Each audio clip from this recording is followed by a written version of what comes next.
ब्रह्मांड में सृष्टि का निर्माण हुआ। उसी समय से इस पृथ्वी पर सारे जीव और मनुष्य प्राणी एक साथ रह रहे हैं। समय ठीक ही बीत रहा था, लेकिन कुछ ही दिनों में मनुष्य प्राणी बहुत ही ज्यादा महत्वाकांक्षी बन गए और उन्होंने पृथ्वी के बाकी सजीवों को पीछे छोड़ दिया। मनुष्य में और पृथ्वी के बाकी सजीवों में जिंदा रहने की एक जंग शुरू हो गई, जिसमें सारे मनुष्य प्राणी आगे थे। मनुष्य के लोभी स्वभाव ने अन्य जीवों का सम्मान नहीं किया और कुछ ही सालों में वन्य जीवन में अनेक समस्याएं खड़ी होने लगी। मनुष्य का लोभी स्वभाव धीरे धीरे एक भयानक राक्षस का रूप लेने लगा।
इस बाघ की तरह जंगल में अन्य सारे सजीवों का सरेआम खून होने लगा और ऐसे ही बढ़ती गई वन्य जीवों की समस्याएं।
इन्होंने तो मेरा खाना ही छीन लिया।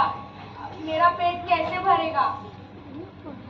पहले मैं इन बड़े बड़े पेड़ों के टहनियों पर आराम करता था, सारे जंगल पर नजर रखता था। इन्होंने तो मेरे सर से मेरा छत ही छीन लिया। एक तरह से मैं पूरी तरह बेघर हो चुका हूँ। अब मैं कहाँ जाऊँगा? यह मनुष्य प्राणी बहुत ही महत्वाकांक्षी और लोभी प्राणी है। इन्होंने अपने लिए, अपने स्वार्थ के लिए हमारा जीवन पूरी तरह से तहस-नहस कर दिया। हमने इनका क्या बिगाड़ा था जो इनने हमारा सब कुछ छीन लिया? मनुष्य प्राणी होते ही ऐसे हैं। वे अपनी इच्छा और आकांक्षा के आगे अन्य जीव को बहुत ही साधारण, मामूली और बेजान समझते हैं। जैसे कि हम कोई खिलौना हो और उनकी खेलने की वस्तु हो गए हैं। कभी ये जंगल उजाड़ देते हैं तो कभी आग लगा देते हैं इस जंगल में। कुछ ही क्षणों में उन्होंने हमसे हमारा घर ही छीन लिया। क्या हमने कभी उनकी रहने की जगह पे कब्जा किया था? अब हम कहाँ जाएंगे? हाँ, अब हम कहाँ जाएंगे?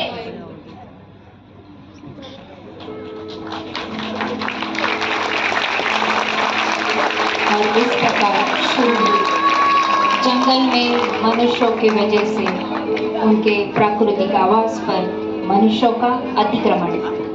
लेकिन बस इतना ही नहीं था, अन्य सजीवों की सारी समस्याएं बढ़ती ही चली जा रही थी।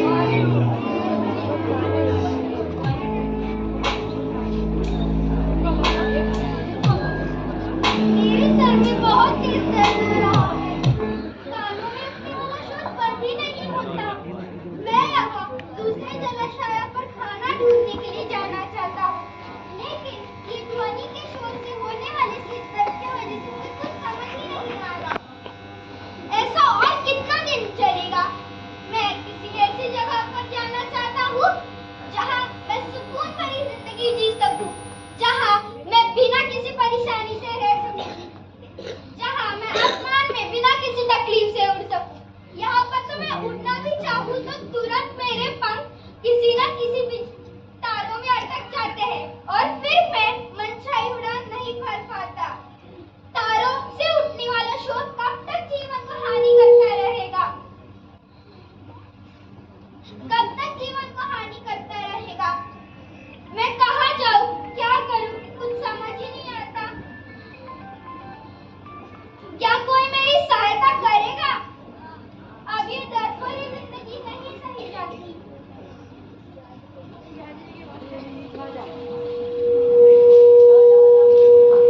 और इस तरह सारे पंछी पक्षी अपने स्थलांतर के मार्ग में बहुत ही सारी समस्याओं के कारण हड़बड़ा गए हैं।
औषध की बहुत ही कड़वी बदबू आ रही है।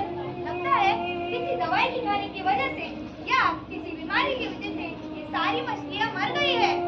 दवाई नहीं, जहर कहो। समुद्र के उस किनारे वो जो कारखाना है, वहाँ से निकला हुआ सारा कूड़ा कचरा लोग यहाँ आकर छोड़ जाते हैं।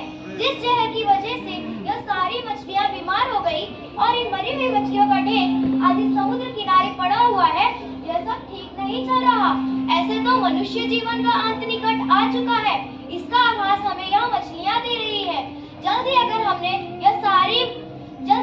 यह सारी महामारी नहीं नष्ट करी तो पृथ्वी पर रहने वाले जीव जंतु नष्ट हो जाएंगे और इसका प्रभाव हम मनुष्य पर भी दिखने लगेगा। हाँ, हमारा अंत समीप है। सारे सजीव अन्न श्रृंखला के हिस्सा है। इस श्रृंखला के किसी भी प्राणी को अगर हम खंडित करते हैं तो उसका परिणाम हम मनुष्य पर होगा। हाँ, बात तो तुमने सही कही है। इन मछुआरों को अब पता चल चुका है कि मनुष्य का अंत समीप है। अगर वन्य जीवन को नहीं संभालेंगे तो यूं ही चलता रहेगा और एक दिन सब कुछ नष्ट हो जाएगा।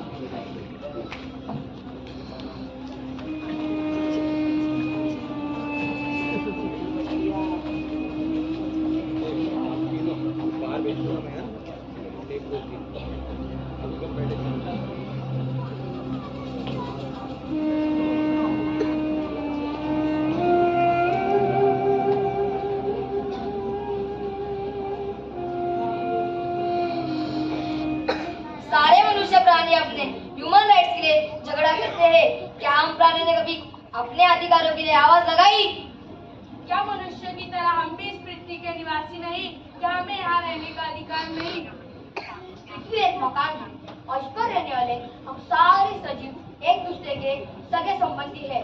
क्या हम भाईचारे से एक दूसरे का साथ नहीं दे सकते? हम सारे एक परिवार का हिस्सा है और यह पृथ्वी हमारी वसुंधरा, हमारी धरती हमारा पालन पोषण करती है। यहाँ रहने का अधिकार जितना मनुष्य का है उतना ही सभी सजीव सृष्टि का भी है। हम एक दूसरे से जुड़े हुए हैं। हम एक दूसरे के बिना नहीं रह पाएंगे। मनुष्य को सांस लेने के लिए प्राणवायु चाहिए। यह भी तो पेड़ों से ही मिलता है। पेड़ों की जरूरत सभी प्राणियों को है। पेड़ पौधे पक्षी सभी मिलकर पृथ्वी पर प्राकृतिक आवास निर्माण करते हैं, जिसकी वजह से मनुष्य अपना जीवन इतने सालों तक जी आ रहा है। अब समय आ चुका है इन सारी गलतियों को रोककर हमें अपना पृथ्वी का प्राकृतिक आवास बचाना होगा, जिससे हमारी पृथ्वी फिर से वसुंधरा हरी भरी हो सकती है और हम पहले की ही तरह साथ साथ रहने लगेंगे।